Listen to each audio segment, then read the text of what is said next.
হযরত হাজেরা রাদিয়াল্লাহু তাআলা আনহা বলেন, স্বামী, আল্লাহর হুকুমে ঘর থেকে জনমানবহীন শূন্য জায়গায় এসেছেন, আর এখন আপনি আমাকে আল্লাহর হুকুমে একান্তে রেখে যাচ্ছেন। আমি প্রথম বলেছিলাম আমি কিভাবে এখানে থাকবো, এখন আমি আপনাকে অভয় দিচ্ছি। আল্লাহ যদি আমাকে আমার দুধের জাদুমণিকে, দুধের বাচ্চাকে এখানে রেখে আপনাকে চলে যাইতে বলে, আমি হাজরা বললাম আপনি চলে যান। এতক্ষণ আমি যেই শঙ্কা করেছিলাম এখন আমি আর টেনশন করি না। আল্লাহ যদি আমাকে এখানে রাইখা আপনাকে চলে যাওয়াটা পছন্দ করেন, আমি হাজারার বিশ্বাস হলো আমার আল্লাহ আমাকে এবং আমার সন্তানকে না খাওয়ায়া মারবে না। রিজিক দেওয়ার মালিক কে? এই মুহূর্তে বৃষ্টি বন্ধ রেখেছেন কে? ও বন্ধু শুনে যান, একটু ঘটনা বলি তারপর বিশ্লেষণ করব। এবার ইব্রাহিম আলাইহিস সালাম চলে গেলেন। হাজরা রাদিয়াল্লাহু তাআলা আনহা, ওই হাজরা আলাইহিস সালাম ওই মরুভূমির ভিতরে তিনি সন্তান নিয়ে আসেন। খাবার ছিল একমাত্র অল্প, মশকের ভিতরে কোনো পানি নাই, এমন ভাবে পানি শুকাইয়া গেছে, আর মশকের পানি শুকাইয়া গেল, মশকের পানি শেষ হইয়া গেল। হাজরা বলেন, ও পৃথিবীর মানুষ, আমার স্তনের দুধ এক পর্যায়ে শুকাইয়া গেছে, জিহ্বার থুতু গোলাপ পর্যন্ত শুকাইয়া গেছে। ও পৃথিবীর মানুষ, আমার সন্তানটা পানির জন্য কান্না শুরু করলো, গলা শুকাইয়া গেছে। একটা কথা মনে রাখবেন, সন্তান যদি ক্ষুধার্ত থাকে, মার মুখের লোকমাটা পর্যন্ত সন্তানের মুখের ভিতরে ঢুকাইয়া দেয়। সন্তানের যদি কিডনি না থাকে, মার কিডনিটা সন্তানের জন্য দিয়ে দিতে কোনো দেরি করে না। এবার হাজরা আলাইহিস সালাম বলেন, আমি আমার সন্তানটা যখন আমার বুকের দুধ পায় না, আমার জিহ্বা থেকে পানি পায় না, আমি দেখলাম কি করব। একবার ডানে তাকাইলাম, আরেকবার বামে তাকাইলাম, কোথাও কোনো মানুষ নাই, কাফেলা নাই। হঠাৎ করে আমি দেখলাম একটা ঝর্ণার মতো পানি উঠতেছে, দেখলাম চিকচিক করতেছে, এবার দেখলাম ঝর্ণার মতো পানি উঠতেছে। আমি সন্তানটারে ওই জায়গার মধ্যে রেখে আমি সোজা চলে গেলাম ঝর্ণার কাছে। কিন্তু ঝর্ণার কাছে গিয়ে দেখি এই জায়গার মধ্যে কোনো পানি নাই, সেই জায়গার ভিতরে মরুভূমির বালুগুলা রৌদ্রের কারণে চিকচিক করতেছে। হাজরা আলাইহিস সালাম বলেন, আমি মনে করেছি ওই জায়গায় মনে পানি, গিয়ে দেখলাম কোনো পানি নাই। যেই জায়গায় দৌড়াইয়া গেছি ওই জায়গাটার নাম হলো সফা। চলে গেল মারওয়া, পানি নাই। ওই মারওয়া থেকে আবার সফা আসলো, পানি নাই। ওই সফা থেকে আবার মারওয়া গেল, একবার, দুইবার, তিনবার, চারবার, পাঁচবার, ছয়বার, সাতবার দূর দিয়ে কোনো পানি পাই না। দুইটা হাত আল্লাহর দরবারে বাড়ায়া দিল, হাত উঠতে উঠতে মাথার উপরে চলে গেছে। আমার আল্লাহ জিবরাইল আলাইহিস সালামকে ডাক দিয়া বলেন, জিবরাইল যাও, হাজরার কাছে যাও। আমি আল্লাহ হাজরার দূরগুলারে বড় পছন্দ করছি জি। কিয়ামত পর্যন্ত এখানে কাবায় যারা আসবে, তাওয়াফ লাগাইয়া জমজমের পানি মুখের মধ্যে লইয়া সাফা মারওয়ার মধ্যে দৌড়াদৌড়ি করা লাগবে রে। এই ফাগুলনির দৌড় আমি আল্লাহর কাছে বড় পছন্দ লেগেছে। এই পটিয়ার বাবা, বৃষ্টির কারণে ফুলাফান গুলো একবার স্টেজে উঠে, আরেকবার নিচে নামে, আরেকবার বাড়িতে যায়। আমি লাইভের ভিতরে দেখেছি এই পোলাপান গুলো একবার আসমানের দিকে তাকায়, আরেকবার চটানে, আরেকবার স্টেজে উঠে টেনশনে পড়ে গেছে। এই মাহফিলের জন্য এমনও হতে পারে হতাশ হইয়া আল্লাহর উপরে ভরসা কইরা যারা এমন ভাবে দৌড়ছে আল্লাহকে পাওয়ার জন্য, দৌড় আমার আল্লাহ বড় পছন্দ করে। আল্লাহ ডাক দিয়া কয় জিবরাইল, ও জিবরাইল, যাও আমার হাজেরের কাছে যাও, যাইয়া বলো তার সন্তানের কাছে চলে যাওয়ার জন্যে। সন্তানের নাম হলো ইসমাইল। সোজা চলে গেছে। হাজেরা বলে, ঘটনা তো আপনারা সবাই জানেন, হজের মাস আবার কুরবানি, এই মুহূর্তে ওয়াজ না করলে হক আদায় হবে না রে বাবা। মা বোনরা এই কথাগুলো অনেক পছন্দ করে, এই জন্য আমি কিন্তু চট্টগ্রামে এই প্রথম এই কথাগুলো বলতেছি, একটু পূজার জন্য বলতেছি। এবার হাজেরা আলাইহিস সালাম দৌড় মারলেন, ঐশী আওয়াজ পাইয়া দৌড় দিয়া সন্তানের কাছে চলে গেছি। ওই সন্তান ইসমাইল পাগুলা লড়াইতাছে। হাজেরা বলেন, আমার সন্তানের পায়ের গোড়া দিয়া আমার আল্লাহ নিজ দিয়া পানি উঠাইতাছি। এই পানি একবার ডানে যায়, ডান দিয়া বান দেয়, এই পানি একবার বামে যায়, বাম দিয়া বান দেয়, এই পানি একটা সামনে যায়, সামনে দিয়া বাদ দেয়, এবার পানি পিছনে যায়, পিছন দিয়া বাদ দেয়, উতলাইতাছে পানি যেন প্লাবন হয়ে যাবে। হাজেরা বলে, পানি থামো। এবার পানি থেমে গেছে।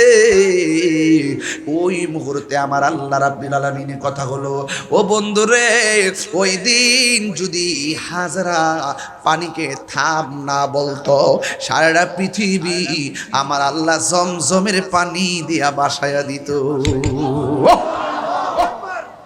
ডাবের পানি আজকেও তো আমি গাড়ির মধ্যে থাকা অবস্থায় আয়ুব তাহিরি একটা ডাব আইনা দিছে, আমি বৈশা বৈশা ডাবটা খাইলাম। এবার দেখেন ঘরের মধ্যে আমার পানি দিছেন না, গ্লাস দিয়ে পানি ঘরে দিছেন না, আমি কি দাঁড়ায় খাইছি না বৈশা খাইছি? বৈশা বৈশা খাইছি। এই পৃথিবীর যত পানি আছে সব বসে বসে পান করা সুন্নাত। আর যুবকরে, এই পৃথিবীর সব পানি দাঁড়ায়া পান করা হারাম, কিন্তু জমজমের পানি দাঁড়ায়া পান করা হলো সুন্নাত। বিজ্ঞানীরা পরীক্ষা করছে, এই পৃথিবীর মধ্যে যত পানি আছে সব পানি যেমন তেমন, সব চাইতে বিশুদ্ধ পানি হলো, সব চাইতে সুস্বাদু পানি হলো জমজমের পানি। আর দ্বিতীয় পানিটা হলো বীরে শেফার পানি, তৃতীয় পানিটা হলো বীর রাওয়াহার পানি। এই জন্য সবগুলো আমার নবীর বরকত রে। ও বন্ধু, এই জমজমের পানি দাঁড়ায় পান করতে হয়। এ আমার যুবক ভাইরা, হাজেরা আলাইহিস সালাম সন্তানটারে আস্তে আস্তে বড় করতেছে, জাদুমণিরে বড় করতেছে। ইব্রাহিম আলাইহিস সালাম অনেক দূরে চলে গেল। হঠাৎ করে একদিন রাতের বেলায় ইব্রাহিম আলাইহিস সালাম স্বপ্ন দেখলেন। আল্লাহ ডাক দিয়ে কয়, ইব্রাহিম তোমার আরেকটা পরীক্ষা দিতে হবে। কয় কি পরীক্ষা? কয় সবচাইতে প্রিয় বস্তুটা তুমি কুরবানি করো। দুম্বা কুরবানি করলো আমার আল্লাহর পছন্দ হয় না, উট কুরবানি করলো আমার আল্লাহর পছন্দ হয় না, বকরি কুরবানি করলো আমার আল্লাহর পছন্দ হয় না। আল্লাহ বলে, ইব্রাহিম রে, হয় ইব্রাহিম তোমার সবচাইতে প্রিয় বস্তুটা কুরবানি করো। এবার তিনি মনে মনে কয় যে এগুলো দিয়ে কুরবানি চলে, সব যেহেতু কুরবানি করেছি আল্লাহর পছন্দ হয় না, তাইলে আমার সব চাইতে পছন্দ বড় ভূমিতে যেই সন্তানটার আমি রাইখাইছি, ওই সন্তানের নাম হলো হযরতে ইসমাইল আলাইহিস সালাম। মনে হয় সন্তানটা চলাফেরা করে। ঠিক ওই মুহূর্তে স্বপ্ন দেখলেন, ওখান থেকে বাড়িতে আসলেন। স্ত্রীর কাছে কেমনে কইব তোমার সন্তানটা আমি জবাই কইরা আল্লাহর রাজি করতে চাই, শত হইলে তো মা লাগে। সন্তানের কুরবানি সন্তানদের জবাই করবে, হয়তো মা একটু সংকোচ বোধ মনে করতে পারে।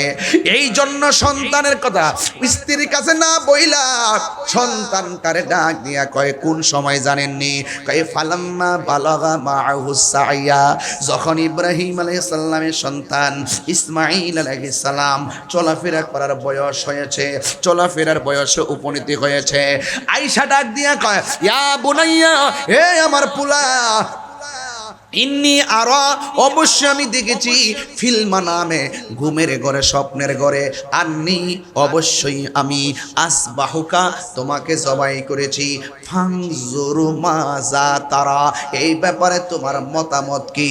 আম গাছে আম ধরে, জাম গাছে জাম ধরে, কাঁঠাল গাছে কাঁঠাল ধরে, যেমন বাবা তেমন সন্তান, যেই সন্তানের পায়ের গুড়া দিয়া জমজমের পানি ওঠে, এই সন্তানটা কি সাধারণ সন্তান নাকি রে? এটা তো আল্লাহর মাহবুব বান্দারে, এটা তো আল্লাহর চয়েজেবল বান্দা, যার উপাধি হলো জবিহুল্লাহ। জোরে জোরে কি সুবহানাল্লাহ বলা যাবে না? আমি আলোচনা একদম গুছাইয়া ফেলতেছি, বুঝার জন্য বলছি। এবার আর ইব্রাহিম আলাইহিস সালাম বলে, হুজুর এখানে আছেন, হুজুর কথা ঠিক আছে না আমার? ইন্নি আরা, অবশ্যই আমি দেখেছি, ফিল মানামি, স্বপ্নে যুগে, আন্নি, অবশ্যই আমি, আসবাহুকা, তোমাকে জবাই করেছি, ফানজুরু মাজা তারা, এই ব্যাপারে তোমার মতামত কি? এই ব্যাপারে তোমার মতামত কি? মাজা তারা, এই ব্যাপারে তোমার মতামত কি? যেমন বাবা যেমন সন্তান, সন্তান ডাক দিয়ে বলেন, ইয়া আবাতি ফাআল মা তুমারু সাতাজিদুনি ইনশা আল্লাহু মিনাস সাবিরিন। সন্তান ডাক দিয়া বলেন, ইয়া আবাত, হে আমার আব্বা, ইফআল, আপনি করুন, মা তুমার, যা আপনি আদিষ্ট হয়েছেন, সাতাজিদুনি, অবশ্যই আপনি আমাকে পাবেন, ইনশাআল্লাহু মিনাস সাবিরিন, আমাকে ধৈর্যশীলদের অন্তর্ভুক্তি পাবেন। সন্তান রাজি, এবার বাপেও তো রাজি, দুইজনে সুন্দর করে কমিটমেন্টে রাজি হয়ে গেল। এবার ইব্রাহিম আলাইহিস সালাম হাজারের ডাক দিয়া কয়, হাজারা, সন্তানটারে সাজায়া দাও, দাওয়াত খাইতে যাবো। জোরে কোন সুবহানাল্লাহ। এই দিক দিয়ে ঘর থেকে বের হয়ে গেল, আর শয়তান আসছে হাজারের কাছে, হাজারা গো, কাক তোমার সন্তান কই নিয়ে যায় তুমি জানো নি? কয় কোথায় নিয়ে যায়? তোমার স্বামী তোমার সন্তানটারে জবাই করে দিব। হাজারা বলে মরদুদ শয়তান দূর হ। এবার শয়তান ব্যর্থ হয়ে গেছে, এবার চলে গেছে হযরত ইসমাঈল আলাইহিস সালামের কাছে। এ পোলা, তুমি কোথায় যাও জানো নি? তোমার বাবা তোমার জবাই করবে। কয় অসুবিধা নাই, আমি রাজি। এরপরে কে তোমার বাবা তোমার জবাই করবে, তুমি যাও না। এবার শয়তানকে এমন ভাবে কঙ্কর নিয়া নিক্ষেপ করলেন, একবার মারলেন, দুইবার মারলেন, তিনবার মারলেন, মারতে মারতে 7 বার মারলেন। আল্লাহ কয় আমার পছন্দ হয়েছে, মাইটটা বড় পছন্দ হয়েছে, হাজেরার দুধটা বড় পছন্দ। বুঝছেন, হজটা কিন্তু একটা ইমানি পাগলামি, কথা বলেন ঠিক না বেটে? পাগলকে পাগল বলিও না, সব পাগল পাগল না। পাগলকে পাগল বলিও না, সব পাগল পাগল না। কিছু পাগলে মন আছে, যারা আল্লাহ নবীর প্রেমে দেওয়ানা, যারা আল্লাহ নবীর প্রেমে দেওয়ানা। জোরে জোরে কি আল্লাহু আকবার বলা যাবে না? হায় রে ও পটিয়ার বাবা, ও কালারপুরের বন্ধু, পশ্চিম থানা মহিরার বাবা, কি দিয়া ওয়াজ বুঝাইতাম? আল্লাহ কয় বড় পছন্দ হইছে। কয় কিয়ামত পর্যন্ত ওহো জানে ওয়ালে হাজি, जब जाओ तुम मदीना, दरबारे मुस्तफा में मेरा सलाम कहना। सुभान अल्लाह कौन रे?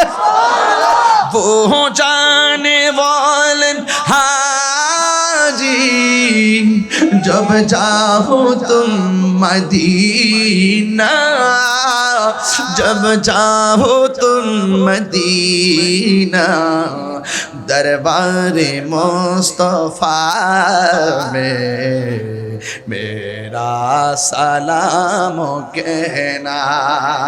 হজে যাইবা? আমি আমার আম্মারে নিয়ে গেছিলাম হজে উমরায়। যখন গেছিলাম ওই জায়গাতে আম্মা এমন বড় ফাত্তর লয়া লয়া, যে এই বিড়ি ডায়াবেটিস কারণে লড়তে পারে না, হাডুর মধ্যে বেদনা, এই জায়গার মধ্যে যাইয়া কংক্রিট লয়া লয়া দৌড় মাইরা মাইরা একটা ইডা মারে। এবার কিছুক্ষণ পরে কই ফাত্তর তো না, এমনটা লয় জুতা দিয়া ইডা মারতাম, শয়তানের কপাল।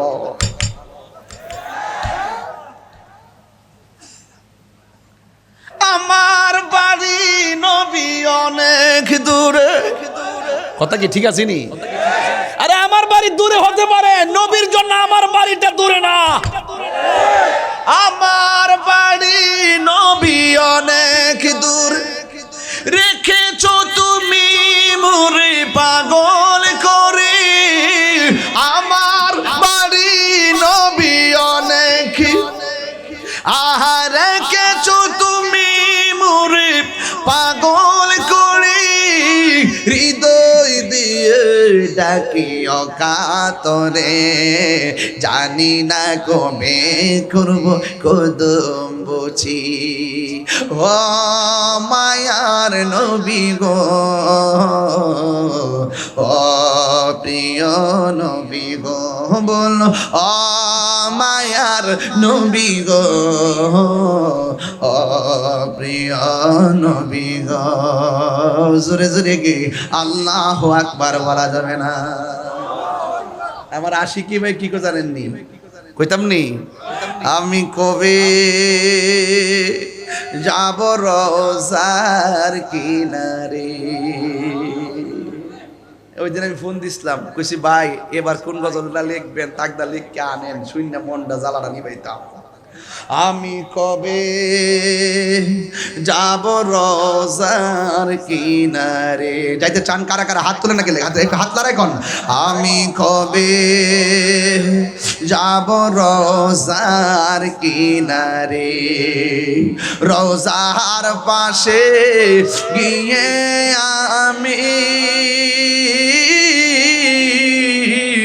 রোজার পাশে গিয়ে আমি দেখিব নয়নে ভরে। আমি কবে যাব রোজার কিনারে, বলে না আমি কবে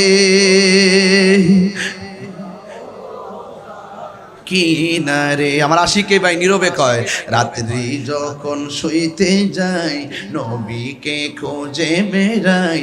রাত্রি যখন শুইতে যাই নবীকে খোঁজে বেড়াই। চোখের জলে বুক ভাসে নবীর দিদারের আশায়। কবে যাব সোনার মদিনায়, কবে যাব সোনার মদিনায়। জোরে জোরে কি আল্লাহু আকবার বলা যাবে না? পৃথিবীর প্রথম গোর কোরআনেতে বাঁকা, বন্ধুর নামের মিম দ্বারা করেছো মাক্কা। আল্লাহু আল্লাহু আল্লাহু আল্লাহু আল্লাহু লা ইলাহা ইল্লাল্লাহ। যেথায় লক্ষ কোটি হাজিদের মিলনে মেলা, লাব্বাইক লাব্বাইক বলে লা শারিকা লাহ। যেথায় লক্ষ কোটি হাজিদের প্রেম মেলা, লাব্বাইক লাব্বাইক বলে লা শারিকা লাহ। আল্লাহু আল্লাহু আল্লাহ আল্লাহু আল্লাহু আল্লাহু আল্লাহ। বলুন আল্লাহু আল্লাহ আল্লাহ আল্লাহ আল্লাহ লা ইলাহা ইল্লাল্লাহ।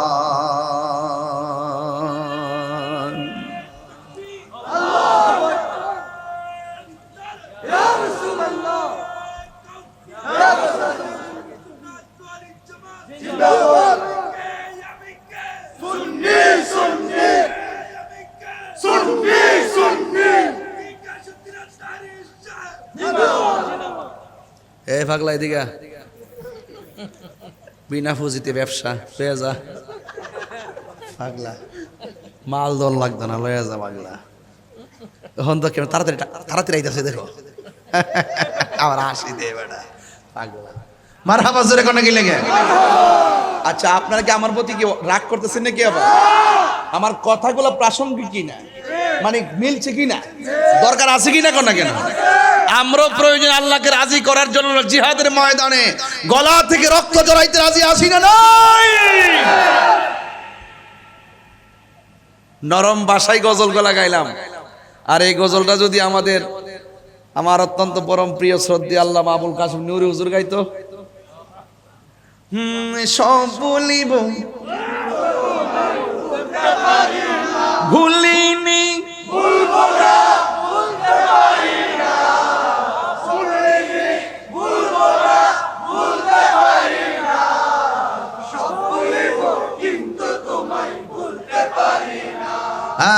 সব বলিব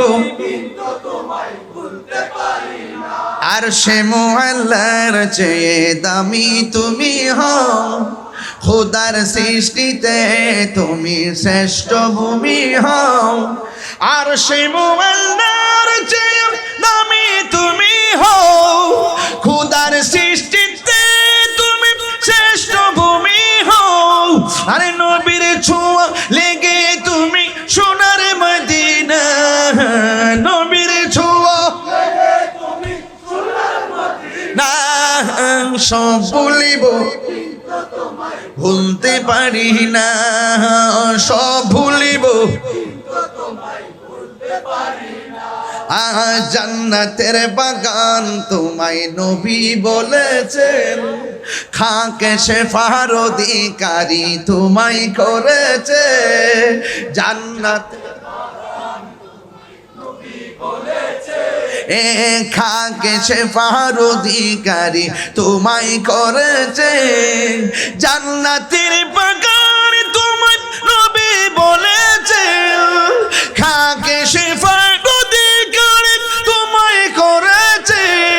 আরে তোমার বুকে প্রবাহিত নূরের ঝরনা, তোমার বুকে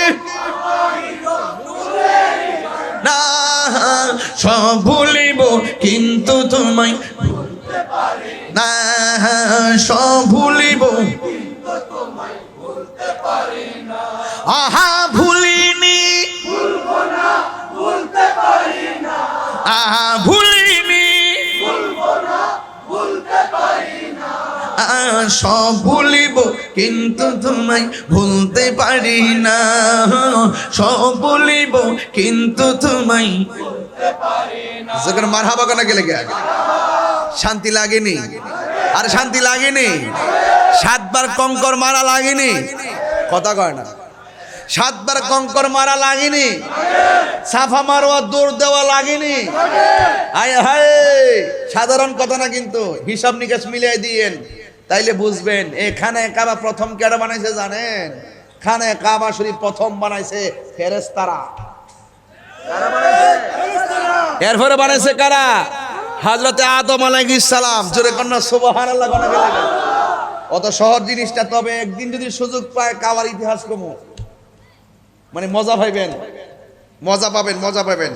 পৃথিবীর প্রথম ঘর কোরআনেতে বাঁকা, বন্ধুর নামের মিম দ্বারা করেছে মাকা। আল্লাহু আল্লাহু আল্লাহ আল্লাহু আল্লাহু লা ইলাহা ইল্লাল্লাহ।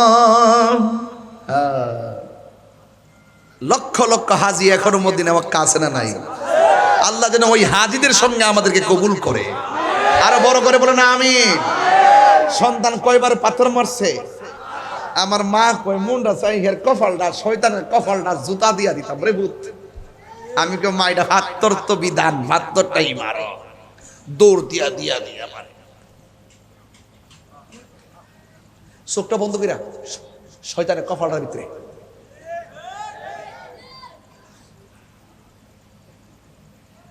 এই শয়তানরে শুনেন, জিহাদ কয়েক প্রকার আছে। সবচেয়ে বড় জিহাদের নফসের সঙ্গে জিহাদ করা, বুঝতে পারছেন?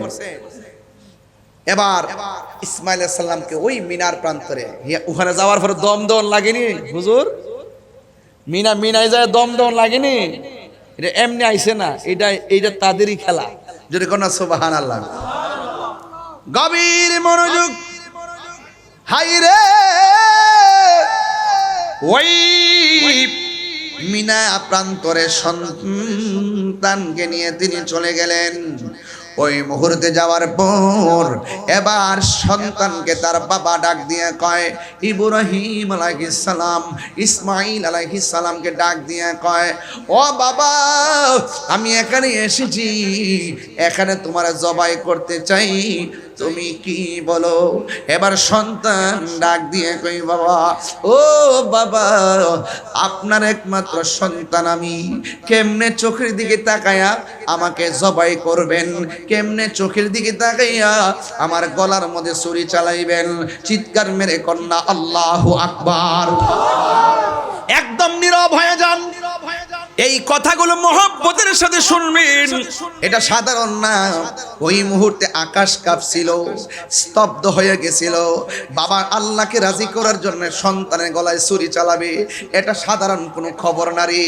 এবার সন্তানটা ডাক দিয়ে কয়, বাবা আপনার সন্তানের চোখের দিকে তাকাইয়া কেমনে আপনি আমার গলায় ছুরি চালাইবেন?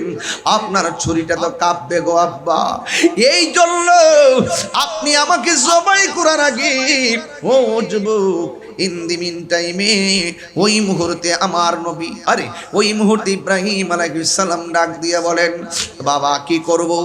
আমার চোখ দুইটাকে বেঁধে ফেলেন। কয়ে কেন? কয়ে চোখে চোখে পড়লে মায়া লাগবে, চোখের মায়া সবচাইতে বড় মায়া, আপনি যদি আমার মায়ায় পড়ে যান আমার আল্লাহ বেজার হয়ে যাবে। এই দিক দিয়ে আবার ডাক দিয়ে কয়ে, বাবা চোখ বাঁধলাম। এবার বলে আমার হাত দুইটা বাঁধেন, আমার পা দুইটা বেঁধে ফেলেন। কেন কেন? কই ছুরি যখন আমার গলায় চালাবেন আমার হাত পা লড়লে ব্যাঘাত করতে পারি। এবার হাত বাঁধলেন, পা বাঁধলেন, বাঁধার পরে ফালাম্মা আসলামা ওয়া তাল্লাহু লিল জাবিন, বাবাও রাজি ছেলেও রাজি।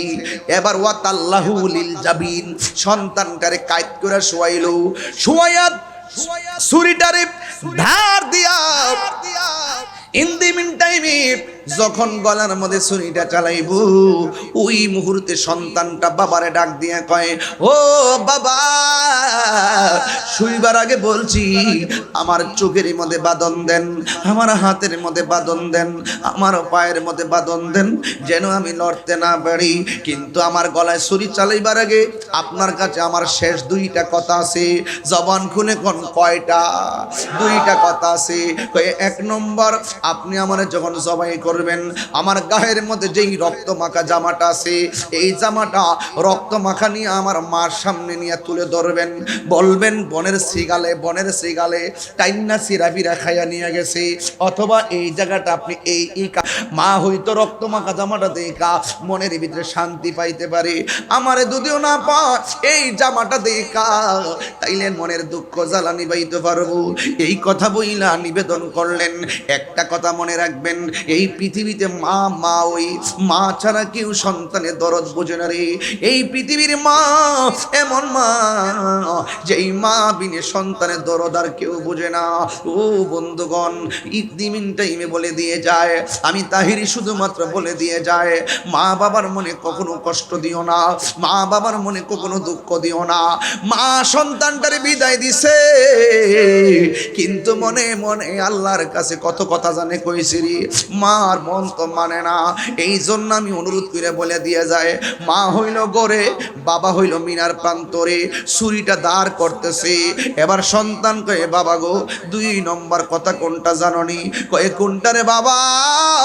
কয়ে 2 নম্বর কথা হলো আপনি আমার জবাই করবেন। আমি শুইবার আগে বলছিলাম হাতে বাঁধন দেওয়ার জন্য, শোয়ার আগে বলছিলাম পায়ে বাঁধন দেওয়ার জন্যে, শোয়ার আগে বলছিলাম চোখে বাঁধন দেওয়ার জন্যে।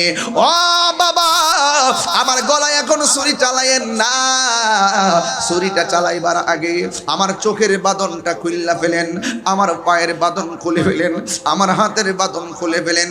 ইব্রাহিম আলাইহিস সালাম কই, ইসমাইল তুমি দি বলছিলা বাঁধার জন্যে, আবার তুমি কেন খোলার জন্য বলতেছো?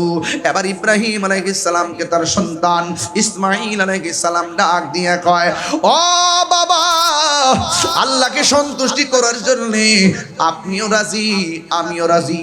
ফালাম্মা আসলামা, 2 জন রাজি হইয়া গেছে। ও বাবা, আপনি যদি আমাকে হাত পাও বান্দা জবাই করেন, পৃথিবীর সব মানুষ কিয়ামত পর্যন্ত বলবে ইসমাইল জবাহের মধ্যে রাজি ছিল না।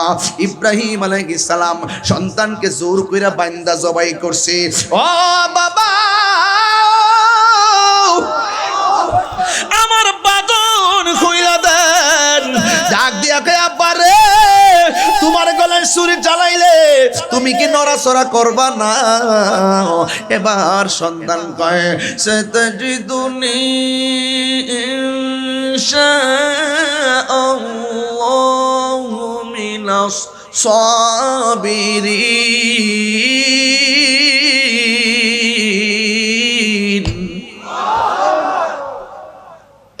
ও বাবা,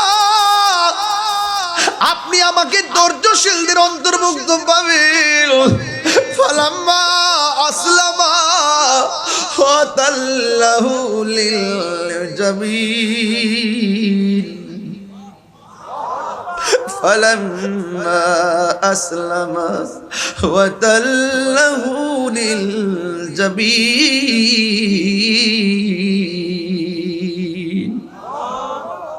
ফালাম্মা আসলামা ওয়াতাল্লাহু লিল জাবিন।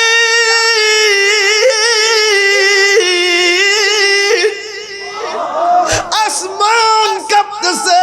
আল্লাহ কয়, জিবরাইল তুই কই রে? জিবরাইল আলাইহিস সালাম দুনিয়ার জমিনে কয়েকবার দ্রুত গতিতে আসছে, কয়েকবার। একবার আসছে কোন সময় জানেননি? ইউসুফ আলাইহিস সালামকে তার 10 ভাই ষড়যন্ত্র কইরা কুয়ার মধ্যে যখন ফালাই দিছিল, চোখটুক বাইন্দা, আল্লাহ বলে, জিবরাইল রে দ্রুত যা, আমার ইউসুফ কুয়ার নিচে পড়ার আগে তোর পাখাটা কুয়ার নিচে বিছায়া দে। হুজুর ঠিক আছে না কথা বললাম? একটা কথা কিন্তু লোকাল কথা বলছি না, বুঝার জন্য বলছি। এরপরে 2 নম্বরটা পরেরটা বলি। আমার নবী আপনার নবী যখন উহুদের জমিনে দন্ত মুবারক বাংলা শের মুবারকের ভিতরে হেলমেট ঢুকে গেল, রক্ত মুবারকটা বাড়তে বাড়তে দাড়ি মুবারকের মাথার মধ্যে, মাথা মুবারক থেকে রক্ত মুবারকটা যখন পড়ে গেছে, আল্লাহ বলে, জিবরাইল রে তুই কই রে?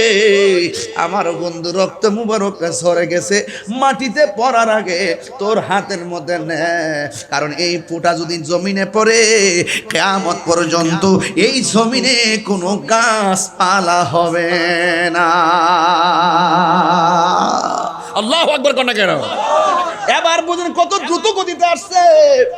এরপর আরেকটা দ্রুত গতিতে হলো, ইব্রাহিম আলাইহিস সালাম যখন সন্তানটারে কাট করে শোয়া দিল, ওই মুহূর্তে আমার আল্লাহ জিব্রাইলকে ডাক দিয়ে, জিব্রাইল রে, বাবা তার সন্তানের গলার মধ্যে ছুরিটা ঢুকাই দিব।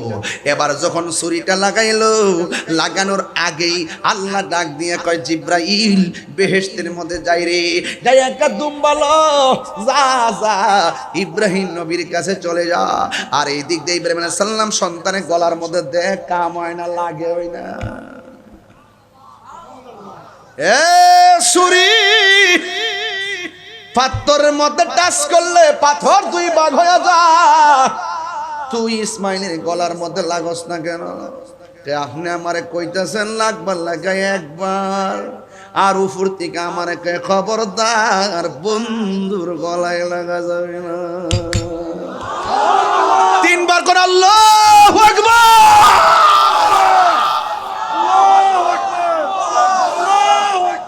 ইয়া রাসূলুল্লাহ বলেন, হায় রে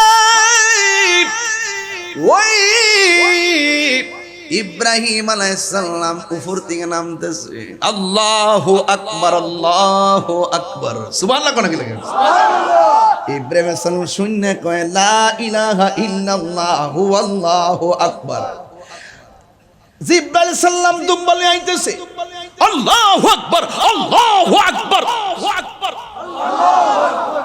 আর ইব্রাহিম নবী শূন্য কয় লা ইলাহা ইল্লাল্লাহু আল্লাহু আকবার।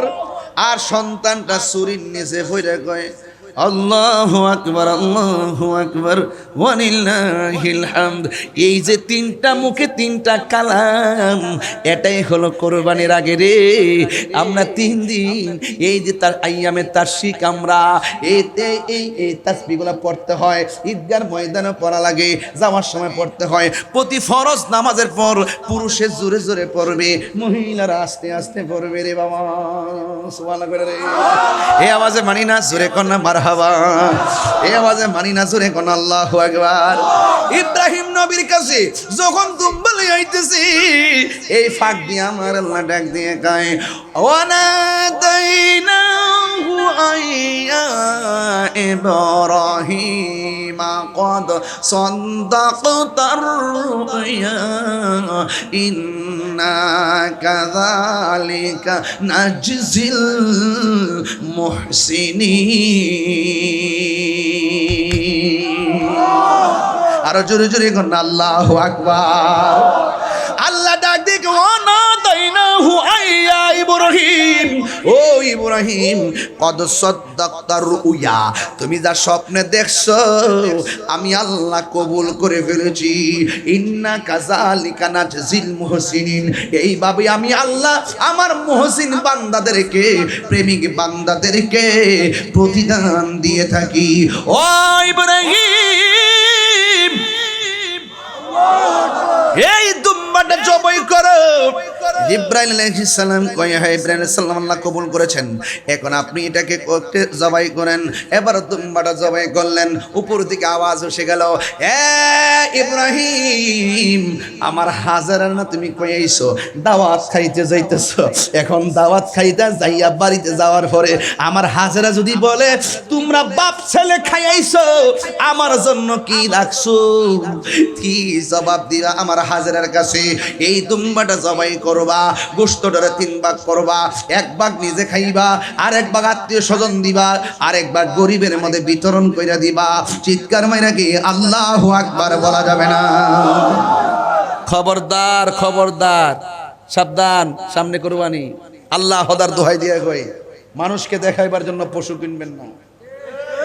চৌধুরী বাড়ির বেড়া 3 লাখ দিয়ে কিনছে, আমি 6 লাখ দিয়ে না কিনলে কি হয় নাকি? আমি দুবাই প্রবাসী।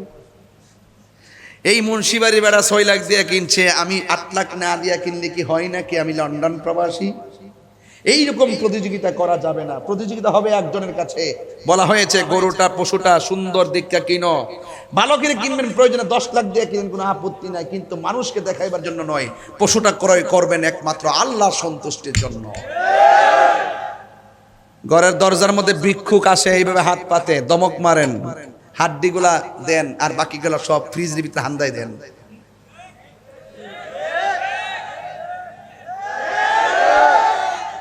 মানে একদম জবাই করার পর ওই রানটা দিয়া দেয় আর কলিজারি খুললা দেখে তাকদের আইন দিল।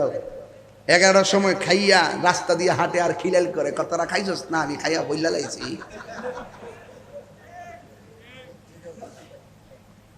সঠিক না কথাটা? আপনার দরকার ছিল আপনার সমাজের গরিবের নাকের ভিতরে আপনার গোশতের, আপনার বাড়ির রান্নার পাকানো গোশতের গ্রান যাওয়ার আগে আপনার দরকার ছিল ওই গরিবের ঘরে আপনি গোশতটা পৌঁছে দিয়ে সমান তালে আনন্দ ভাগ করা। কথা বলেন ঠিক কিনা? গজব পর্ব গজব। সাবধান, আল্লাহর ওয়াস্তে বলে দিয়ে যায়, কোনো বৈষম্য করা যাবে হুকুম কার? রাসূল বলতেছেন কুরবানির পশুর গায়ের মধ্যে যতটা পশম থাকে সেই পরিমাণ নেকি আল্লাহ পাক কুরবানি দেনওয়ালাকে দান করবে। যারা বলে আমরা আহলে কোরআন, আমরা কোরআন মানি হাদিস মানি না, এরাও ভ্রান্ত। যারা বলে আমরা সহিহ হাদিস মানি, 86টার 6টা গ্রন্থ মানি, এর বাইরে যে গ্রন্থগুলো আছে সেগুলো মানি না, এর বাইরে যে হাদিস আছে এগুলো মানি না, তাদেরকে বলবো এই 86টার 6টা গ্রন্থের বাইরেও আরো একাধিক সহি গ্রন্থ আছে, হাদিস গ্রন্থ। তোমরা যদি ওইগুলোকে না মানো, ওই হাদিসগুলো কি বাদ? খবরদার। এই জন্য আমরা হাদিস মানি না, আমরা মানি সুন্নাহ। আমরা কি মানি? এমন কিছু হাদিস আছে যেগুলো হাদিস সহি, কিন্তু আমাদের জন্য মানা ফরজ না। বুঝতে পেরেছেন? এই জন্য আল্লাহর হাবিব সাল্লাল্লাহু আলাইহি ওয়াসাল্লাম বলছেন, আলাইকুম বিসুন্নতি ওয়া সুন্নাতিল খুলাফায়ে রাশিদিন আল মাহদিয়িন। আমি নবীর পথ, আমার খুলাফায়ে রাশিদিনের পথ, হেদায়েতের পথ। বুঝতে পেরেছেন? এই জন্য আমার ভাইয়েরা, মাযহাব খুবই গুরুত্বপূর্ণ। মাযহাব অর্থ কি? মাযহাব অর্থ হলো পথ, মাযহাব অর্থ হলো রাস্তা। মাযহাব অর্থ কি? রাস্তা, পথ। আর তাকলিদ মানে হলো অনুসরণ। মাযহাবের পথকে অনুসরণ। মাযহাবু তাকলিদুন ওয়াজিবুন, মাযহাবকে অনুসরণ করা ওয়াজিব। ইসলামের মূল ভিত্তি হলো 4টা। একটা হলো কোরআন, 2 নম্বর হলো সুন্নাহ, 3 নম্বর হলো ইজমা, 4 নম্বর হলো কিয়াস। কোরআন, হাদিস, ইজমা, কিয়াস। বলেন কোরআন, বলতে হবে কোরআন, হাদিস, ইজমা, কিয়াস। এই 4টাই কিন্তু শরীয়তের দলিল।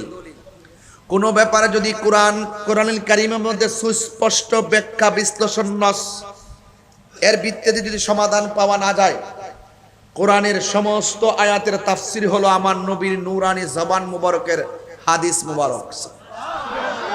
তাইলে আপনি হাদিসের মধ্যে খুঁজতে হবে। এই হাদিসের মধ্যে যদি খুঁজতে গিয়ে যদি এলোমেলো লেগে যায়, তাহলে কি করতে হবে? সাহাবায়ে কেরাম ইজতিহাদ করেছেন, এদেরকে বলা হয় মুজতাহিদ। ওনারা ইলমের ব্যাপারে খুব পারদর্শী ছিল। কোরআন সুন্নাহর ব্যাখ্যা তারা জানতেন, কোন মাসআলাটা কিভাবে ইস্তেমবাদ করতে হবে তারা সেটাও অবগত ছিলেন। এটার উপরে তারা একটা সমাধান বের করতেন, এটা হলো ইজমা। এটা কি? ইজমা সাহাবাদের আমলের বিষয়গুলো ইজমার ভিত্তিতে মীমাংসা হয়ে গেছে। এই জন্য সাহাবায়ে কেরামদের মাধ্যমে যে ঐক্যমত্য পোষণের মাধ্যমে শরীয়তের ফয়সালাগুলো নির্ধারণ করা হয়েছে, এইগুলাকে মানাও কিন্তু আপনার জন্য ফরজ। কথা বলেন ঠিক না বেঠিক? এরপরে চলে আসুন কিয়াস। আমাদের সমাজের এমন অনেক খুঁটিনাটি বিষয় আছে, এইগুলো অনুমান করে, ধারণা করে, কোরআন সুন্নাহর মাধ্যমে এগুলোকে খুঁজে বের করে মাযহাবের যে চূড়ান্ত একটি রূপরেখা তৈরি হয়েছে। 4 জন প্রসিদ্ধ ইমাম ছিলেন আমাদের। একজন হলো ইমামে আজম আবি হানিফা রহমাতুল্লাহ আলাই, ইমামে শাফি রহমাতুল্লাহ, ইমাম মালিক রহমাতুল্লাহ আলাই, ইমাম হাম্বল রহমাতুল্লাহ আলাই, সংক্ষিপ্তভাবে আহমদ ইবনে হাম্বল আমি সংক্ষিপ্ত বলি, হানাফি, শাফি, মালিকি, হাম্বলি। এই 4 জন প্রসিদ্ধ ইমাম, ওনারা কিন্তু এইগুলো বের করে আমাদের মাঝে সমাধান করে তুলে ধরেছেন। এখন প্রশ্ন হলো, আমরা যে এই কোরআন সুন্নাহর ব্যাখ্যা বিশ্লেষণগুলো যারা জানেন তাদের কাছ থেকে যে জেনে নেই, এটা কোরআনের ভিত্তিতে কতটুকু গ্রহণযোগ্য? আল্লাহ রাব্বুল আলামিন কোরআনে বলেছেন, ফাসআলু আহলা যিকরি ইন কুনতুম লা তা'লামুন। যদি তোমরা কোরআনের হাকিকত না জানো, হাদিসের হাকিকত যদি না জানো, যিনি জানে তার কাছে যাও। ওই যে আমি জানি না, আমি জানার জন্য কাহার কাছে যাব, সেটাই হলো মাযহাব। সেটাই কি সঠিক পথ। এখন আমরা যে ইমামকে মানি, সেই ইমামকে আমরা মানি কিসের ভিত্তিতে? একজন ব্যক্তি হিসাবে মানি না। তিনি কোরআন সুন্নাহর আলোকে আমাদের মাঝে কোরআন সুন্নাহর বিশদ ব্যাখ্যা বিশ্লেষণ এমন ভাবে তুলে ধরেছেন যেগুলোর সাথে কোনো কোরআন সুন্নাহর সাংঘর্ষিক না। কোরআনের মধ্যে আল্লাহ বলেছেন, আতিউল্লাহ ওয়া আতিউর রাসূলা ওয়া উলিল আমরি মিনকুম। আল্লাহ বলছেন, তোমরা আমি আল্লাহর আনুগত্য করো, রাসূলের পাকের অনুসরণ করো। ওয়া উলিল আমরি মিনকুম, আল্লাহর বন্ধু যারা, যারা হক, যারা খালেস, যারা জ্ঞানী, যারা আল্লাহকে নিয়ে গবেষণা করেন, যারা রাসূলুল্লাহকে নিয়ে গবেষণা করেন, যারা কোরআন সুন্নাহ নিয়ে গবেষণা করেন, আল্লাহকে রাজি করে, বান্দা থেকে বন্ধু হয়, তাদেরকে তোমরা অনুকরণ করো। তাহলে বোঝা গেল, আমি প্রথম বলছিলাম মাযহাব অর্থ পথ, তাকলিদ অর্থ অনুসরণ। তাইলে বোঝা গেল কোরআন সুন্নাহর জ্ঞান জানার জন্য যিনি জানেন তাকে অনুসরণ করা। যদি আমি না জানি, যিনি জানেন তার কাছে যাওয়া, তার কাছ থেকে জেনে নেওয়া। আমি তো অন্ধ, আমি তো জানি না, আমি তো বুঝি না, যিনি জানেন তার কাছে যাওয়ার নির্দেশনা। এটা একান্ত আমার সিদ্ধান্ত নয়, এটা আল্লাহ পাকের সিদ্ধান্ত। কথা বলেন ঠিক কিনা? আমি কথাগুলো সাধারণ সাবলীল এবং সাধু ভাষায়, ইজিলি ভাষায় আমি কথাগুলো আপনাদের সামনে তুলে ধরছি, যেন ছোট্ট বাচ্চাটাও বুঝতে পারে। কথা কি পরিষ্কার হচ্ছে কিনা? ইমামে আজম আবু হানিফা, আমরা যে বললাম মাযহাব কয়টা, বলে না কয়টা? 4টা মাযহাব। কথা বলেন ঠিক কিনা? মাযহাবের প্রয়োজনীয়তা কেন, আমি এই কথা বলে তারপর অন্যদিকে চলে যাব, কারণ এই বিষয়গুলো 30 মিনিটের বিষয়। আপনি মাযহাব যে বিষয় দিচ্ছেন, এই ওয়াজ হলো 30 থেকে 35 মিনিটের বিষয়। এর বাইরে এটা নিয়ে আলোচনা কত করা যাবে। এরপর আপনি যদি এক একটা দেন, বেতের দেন, তারাবি দেন, কেন কোনটা কিভাবে বড় মাসালাগুলো দেন, এটা হলো ভিন্ন একটা এজেন্ডা। আমি মাযহাবটা বোঝাচ্ছি। তাহলে এখন আমরা যে বললাম মাযহাব কয়টা, আপনারা মনোযোগ আছে? এই কথাগুলো বোঝার দরকার আছে। বলেন ইসলামের মূল ভিত্তি কয়টা? বলেন কোরআন, বলেন কোরআন, হাদিস, ইজমা, কিয়াস। কোরআন অস্বীকার করতে পারবেন, হাদিস অস্বীকার করতে পারবেন, ইজমা অস্বীকার করতে পারবেন, কিয়াস অস্বীকার করতে পারবেন। এগুলো শরীয়তের দলিল, অস্বীকার করার কোনো সুযোগ নাই। 2 নম্বর হলো কোরআন সুন্নাহর আলোকে যারা আমাদের সামনে বিশদ ব্যাখ্যা তুলে ধরে, কোরআনের একটি রূপরেখা আমাদের সামনে তুলে ধরেছেন, সেই প্রখ্যাত ইমামে আজম আবু হানিফা নুমান ইবনে সাবিত, ইমামে আজম আবু হানিফা রাহমাতুল্লাহ আলাইহি, তিনি যে আমরা যে 4টা মাযহাব উল্লেখ করেছি, এর মধ্যে 1 নম্বর হলো ইমামে আবু হানিফা রাহমাতুল্লাহ আলাইহি। আমরা কিন্তু হানাফি মাযহাবের অনুসারী। কথা বলে ঠিক কিনা? একজন যদি বলে আমি 4 মাযহাবই মানি, এটা শুদ্ধ নয়। আপনি যে কোনো একটা মানতে হবে। 4 মাযহাব মানলে ইবাদতের মধ্যে গন্ডগোল লেগে যাবে। বুঝতে পেরেছেন? এবং 4 মাযহাবই হক। 4 মাযহাব কি হক? এরা কেউ কোনো বিপরীত নয়। এই জন্য কেউ কোনো না কোনো মাযহাবকে অনুসরণ করতে হবে, তাইলে আপনি ইসলামের ফাউন্ডেশনটা পেয়ে যাবেন। বুঝতে পেরেছেন? তাইলে ইমামে আজম আবু হানিফা রাহমাতুল্লাহ আলাইহি, তিনি যে আমাদের মাযহাবের ইমাম, তিনি কি হাদিসের বাইরে মতামত দিয়েছেন? তাইলে আসেন, তিনি অনেকে বলে আপনারা যে হানাফি মাযহাব করেন, হানাফি মাযহাব যদি বলে থাকেন আর আপনাদের ইমাম যদি আবু হানিফা রাহমাতুল্লাহ হয়, তাইলে আপনাদের মাযহাব হলো হানাফি, তাহলে ইমাম আবু হানিফার মাযহাব ছিল কি? এইরকম একটা প্রশ্ন করে। মনে হয় যেন আমরা এটা আবিষ্কার করছি। না, এই কথাটা আমরা ইমামে আজম আবু হানিফা রাহমাতুল্লাহর জবান মুবারক থেকে শুনবো। তিনি নিজের জবান মুবারকে বলছে, ইজা সহহাল হাদিসু ফাহুয়া মাযহাবি। যখন সহি হাদিস পাওয়া যাবে, হাদিসটা যখন সহি হবে, হাদিসটা যখন কি হবে? সহি হবে, ফাহুয়া মাযহাবি, এটাই হলো আমার মাযহাব। চিৎকার মেরে কন্যা সুবহানাল্লাহ। কি কথা কি পরিষ্কার হয়েছে? তাহলে ইমাম আবু হানিফা রাহমাতুল্লাহ আলাইহির মাযহাব হাদিস, যে হাদিসগুলো সহি, যে হাদিসের মানদণ্ড ওকে, তিনি হাদিসের বিশ্লেষণ বুঝতেন। তিনি আল্লাহকে একাধিকবার স্বপ্ন দেখেছেন। যার চোখ থেকে আল্লাহ গোপন নাই, তিনি কি সাধারণ আপনার মতো আর আমার মতো মানুষ নাকি? তিনি এত এলেমের অধিকারী ছিলেন।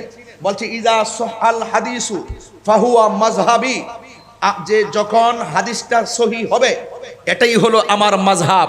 এখন কথা হলো হাদিস সহি হলে এটাই হলো আমার মাযহাব। এখন পেশটা কোথায়? এখন আসেন পেশটা কোন জায়গায় লাগে দেখেন। এখন প্রশ্ন হলো, আল্লাহ পাক রব্বুল আলামিন কোরআনুল কারীমের মধ্যে বলেছেন ফাগসিলু ফুজুহাকুম ওয়া আইদিয়াকুম ইলাল মারাফিকি ওয়ামসাহু রুউসাকুম ওয়া আরজুলাকুম ইলাল কাবাইন। আল্লাহ রাব্বুল আলামিন বলছেন, যখন তোমরা ওযু করবে, হে ঈমানদারগণ, তোমরা যখন ওযু করবে, ওযু করার সময় মুখমণ্ডল ধৌত করো, হাতের কনুই পর্যন্ত ধৌত করো। মাযহাবটা কেন দরকার বাবা না লক্ষ্মী? আমি কিন্তু এই ওয়াজগুলো করি না, আমি কিন্তু এই ওয়াজে অভ্যস্ত না। আমার ওয়াজ হইলো বিভিন্ন ঘটনা বলি, শান টান বইলা জায়গা। অনেকে আবার ধারণা করতে পারে যে হুজুর মনে হয়, হুজুর স্টাইল মনে হয় ওয়াজই করে ঘটনা গজল টজল হয়ে না।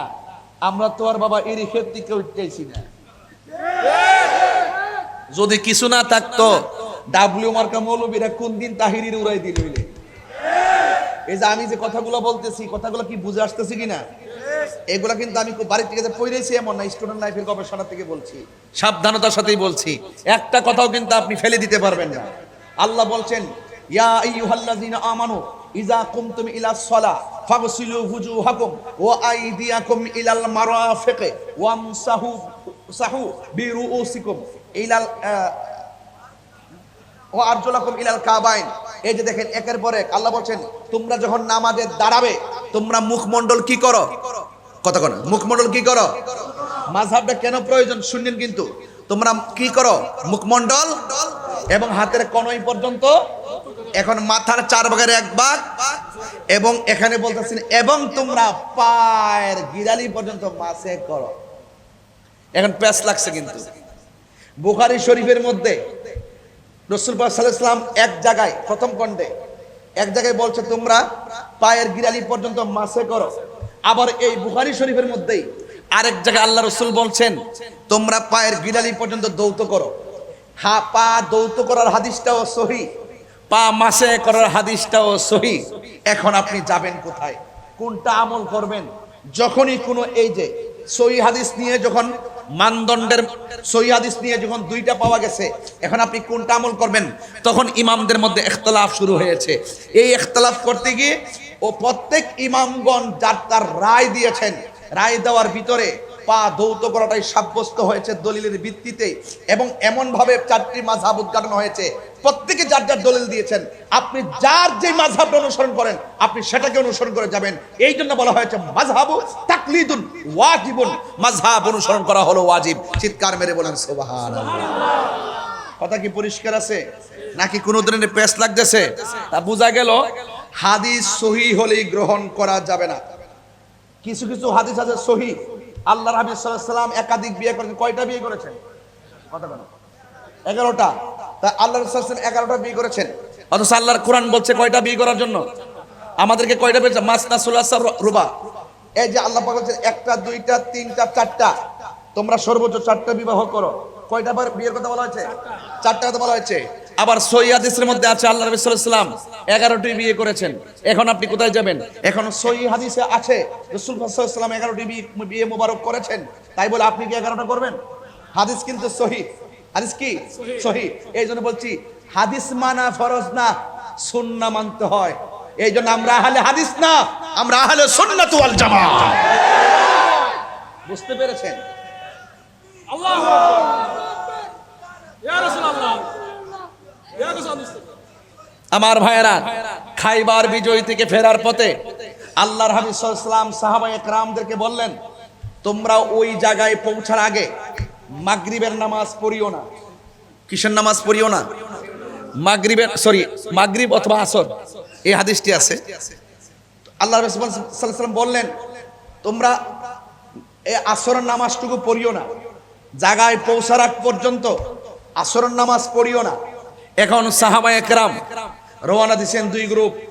এক গ্রুপ ওখানে যায়া পড়ছে, নবী বলছে ওখানে পৌঁছার আগ পর্যন্ত তোমরা আসর পড়িও না।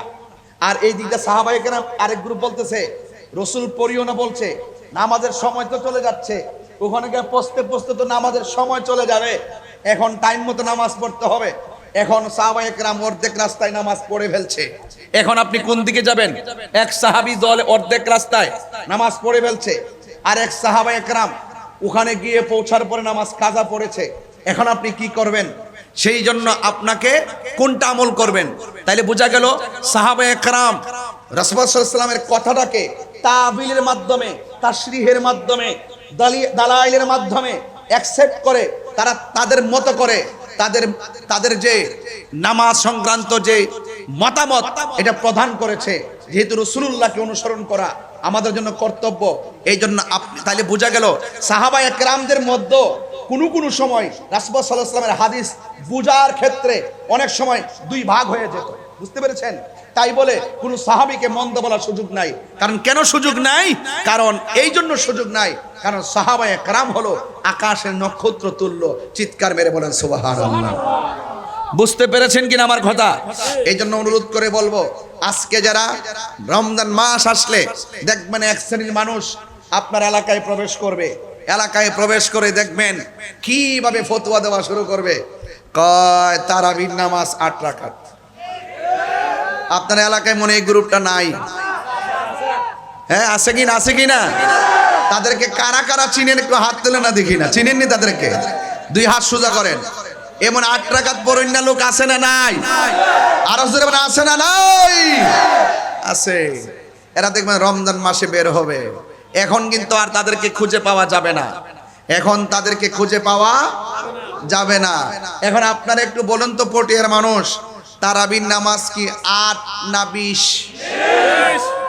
এদিকে আওয়াজ কম হয়েছে, এদিকে কম হয়েছে। তারাবি কি 8 না 20? এখন 20 কি নবীজি পড়ছে?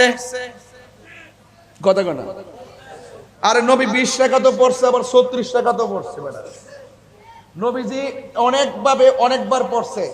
এখন প্রশ্ন হলো 20 হলো কেন? কি 20 হলো কেন? 20 হলো এটাই, সাহাবায়ে কেরামদের মধ্যে একজন সাহাবী যার ব্যাপারে আমার নবী বলেছেন আমার পরে যদি কোনো নবী আসতো তাইলে সেই নবীটা হয়তো হযরত উমর। উমর রাদিয়াল্লাহু তাআলা আনহু দেখলেন আল্লাহর হাবিব এক এক সময় এক এক রাকাত পড়ছেন, এক এক ভাবে পড়ছেন, 20%, 36%, এক এক সময় এক এক রাকাত পড়েছেন। রাসূল কেন পড়েছেন? আরে বাবা, 5 রাকাত নামাজের ব্যাপারই তো আল্লাহর হাবিব মেরাজ থেকে 55 রাকাত থেকে কমায়া 5 ওয়াক্তের 55 ওয়াক্ত কমায়া 50 ওয়াক্ত কমায়া 5 ওয়াক্ত এনেছে। আল্লাহর হাবিব এক এক সময় এক এক ভাবে তারাবি পড়ছে কেন? রাসূল আশঙ্কা করেছেন আমি যদি নিয়মিত পড়ি এটা হইতে আমার উম্মতের উপরে ওয়াজিব হয়ে যেতে পারে। এই জন্য রাসূল এক এক সময় এক এক ভাবে পড়েছেন। এখন তাহলে সাহাবায়ে কেরাম কোন দিকে যাবেন? সাহাবায়ে কেরামের মধ্যে একজন সাহাবী হযরতে উমর ফারুক রাদিয়াল্লাহু তাআলা আনহু, তিনি 20 রাকাত তারাবির জামাত সহকারে পড়লেন। আল্লাহর হাবিব এসে দেখলেন তিনি 20 রাকাত জামাত সহকারে পড়লেন। তখন আল্লাহর হাবিব সাল্লাল্লাহু আলাইহি ওয়াসাল্লাম বললেন, হে উমর, তুমি কতই না সুন্দর রীতি চালু করেছো। রাসূল এটাকে সমর্থন দিয়েছেন। এটার উপরেই উমর রাদিয়াল্লাহু তাআলা নামাজ পড়েছেন, রাসূল এটাকে সমর্থন এবং পছন্দ করেছেন। অন্যান্য সাহাবায়ে কেরাম একমত হয়েছেন। এটার নামই হলো ইজমা। সাহাবায়ে কেরামের মাধ্যমে যে ইজমা হয়েছে, ইজমাকে অনুসরণ করা উম্মতে মুহাম্মাদের জন্য কর্তব্য। কথা বলেন ঠিক কিনা?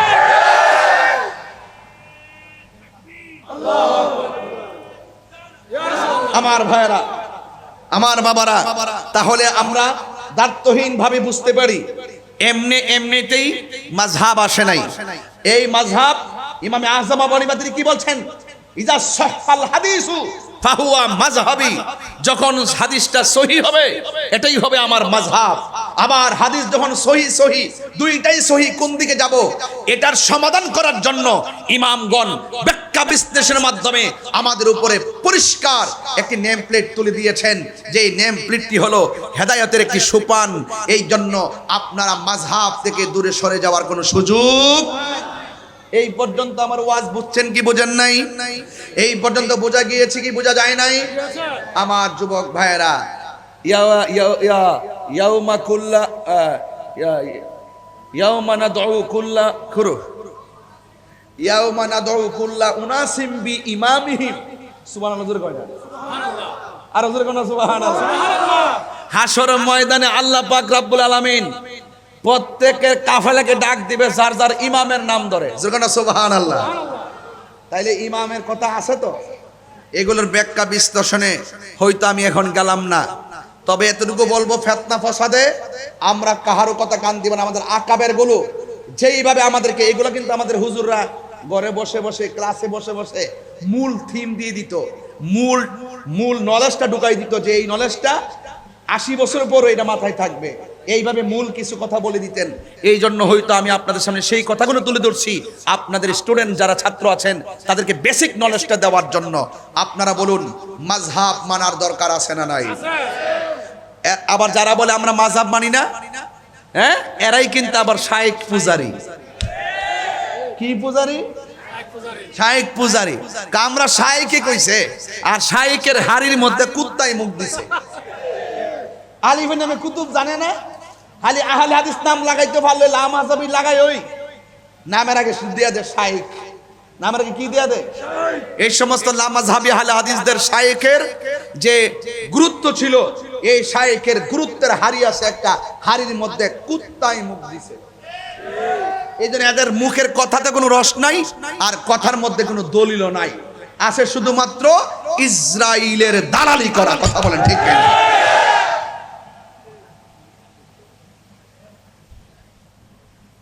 আমার মনে হয় কথা কই আওয়াজ কইলে আপনারা শুনেন, দেখা যায় মোটামুটি তো ওয়াজ হয়ে গেছে, এখন দোয়াটা করে চলে যাই। বলেন মারহাবাগন। 30 মিনিট হয়েছে তো, মারহাবাগন। এই যে দেখেন, একদম 30 মিনিট শেষ হয়ে গেছে, শুধুমাত্র মাযহাবটা বুঝাইতে যাইয়া। আমি যদি সুর দিয়া বলতাম এগুলো অনেক টাইম লম্বা হইতো। এরপরে বলবো তারাবি কি 8 না 20? এটা কিসের ভিত্তিতে হয়েছে? এজমা। এটা কিসের ভিত্তিতে হয়েছে? এজমা। সাহাবায়ে কেরাম এই বিষয়ের উপরে কি দ্বিমত না একমত? এটাই হলো আমাদের জন্য আবশ্যক। তাইলে কোরআন, হাদিস, এজমা, কিয়াস। আমি হাদিস বলি না, আমি বলি সুন্নাহ। কোরআন, সুন্নাহ, এজমা, কিয়াস। কোরআন, সুন্নাহ, এজমা, কিয়াস। এই জন্য আমরা এগুলো কিন্তু শরীয়তের দলিল, আমরা কখনো এটাকে অস্বীকার করতে পারবো না। এবার আসুন, এই মাসটা চলতেছে, এমন একটি মাস যে মাসের ভিতর দেখবেন ওই লা মাযহাবিরা এসে ডেলিভারি দিব, কইব যে মহিলারা যদি মাসিক হয়, কাপড় চোপড় যদি অপবিত্র হয়, অপবিত্র কাপড় নিয়েও ঈদগায় গিয়ে যেতে হবে। এই মৌলবীরাই বলবে, এই মৌলবীরাই বলবে। হ্যাঁ, হাদিস শরীফে আছে, নবীজি বলছেন শিশু বাচ্চারা, মহিলারা ঈদগাহ যাওয়ার জন্য। অথচ ইমামগণ এটার সুন্দর ফায়সালা করে গেছেন, কিভাবে কখন কোথায় যেতে হবে। আগে যেতে পারতো মহিলারা মসজিদে, এখন যেতে পারবে না কেন? এটার উপরে বড় ধরনের কি হয়ে গেছে? ইজমা হয়ে গেছে, যে কোনো এক সময় নবীজির আমলে তারা মসজিদে যেতেন, তখন মহিলাদের সংখ্যা ছিল কম, নিরাপত্তা ভালো ছিল, আর এখন ফিতনার সম্ভাবনা বেশি। এই জন্য এই মহিলারা মসজিদে যাওয়াকে নিরুৎসাহিত করা হয়েছে। কথা বলেন ঠিক না বেঠিক? দেখবেন ওই হাদিস লইয়াই আমার দেশের মৌলবীরা দালালি করবে। একটা কথা মনে রাখবেন, পুরুষের জন্য সবচাইতে উত্তম জায়গা হলো আল্লাহর ঘর মসজিদ, আর মহিলাদের জন্য সবচাইতে উত্তম জায়গা হলো তাদের ঘরের ভিতর। কথা বলেন ঠিক কিনা? এই কুরবানি আমাদের মধ্যে আসতেছে, এই কুরবানি আমাদের মধ্যে আসতেছে। ঈদুল আজহা কি আসতেছে? ঈদুল আজহা। ঈদুল আজহা আসলে দেখবেন ফতুয়ার কি যে ডেলিভারি দিবে এক একজন, তাদের ডেলিভারিতে অতিষ্ঠ হয়ে যাব আমরা। আমার ভাইয়েরা, ঈদুল আজহা, ইউসুফ আলাইহিস হযরতে, এই পৃথিবীর মধ্যে যদি আপনি বাঁচতে চান, পরীক্ষার সম্মুখীন হতে হবে। পরীক্ষা ছাড়া কিন্তু আপনি কামিয়াব হতে পারবেন না। আল্লাহ বলছেন, আমি আল্লাহ তোমাদেরকে পরীক্ষা করব, ভয় দিয়ে পরীক্ষা করব, ক্ষুধা দিয়ে পরীক্ষা করব, আমি তোমাদেরকে রোগ বিমার দিয়ে পরীক্ষা করব, আমি তোমাদেরকে রোগ বিমার দিয়ে পরীক্ষা করব, আমি তোমাদেরকে তোমাদের মাল নুকসান দিয়ে পরীক্ষা করব। ইত্যাদি পরীক্ষার মধ্যে যদি তোমরা তোমরা যদি কি হতে পারো, ধৈর্য ধারণ করে থাকতে পারো, তবে তোমাদের জন্য রয়েছে জান্নাতের শুভ সংবাদ। কথা বলেন ঠিক না বেঠিক? এই জন্য এই কোরবানি, স্বর্ণ কোরবানি ঈদকে সামনে রেখে মাযহাবের আলোকে কিছু মাসআলাগুলো এই ঈদ উপলক্ষে কিছু কথা আছে, এইগুলো আমি ভিতরে ঢুকিয়ে গঠনমূলক কিছু দিক নির্দেশনা দিয়ে যাব। আপনারা বলুন তো দেখি, কোরবানি করব কার নৈকট্য লাভের জন্য? আরো বড় করে, কার নৈকট্য লাভের জন্য? আল্লাহর নৈকট্য লাভের জন্য। আরে বাবা, ঘরের বা কিংবা বনের পশু নয়, নিজের ভিতরে যে রিয়া আছে ওই রিয়াকে কুরবানি করতে হবে, অহংকারকে দাফন করতে হবে, হিংসাকে দাফন করতে হবে। আমার দেশে লামাযহাবিরা এমনভাবে কথা কয় গুমটা লাগাইয়া, মনে হয় যেন সাহাবায়ে কেরামের আমলও তাদের কাছে ফেল। এটা হাদিস শরীফের মধ্যে আছে। পৃথিবীতে এমন একটা সময় আসবে তাদের ইবাদত দেখলে মনে হইব সাহাবায়ে কেরামের ইবাদত ফেল। মূলত কিন্তু এদের ইবাদত কোনো কাজে আসবে না। আমিনাতুন নাসিবাতুন তাসলা নারান হামিয়া, গাট্টি পরিমাণ আমল করার পরও দুজুকের মধ্যে যেতে হবে একমাত্র অহংকার এবং লৌকিকতা থাকার কারণে। কথা বলেন ঠিক কিনা?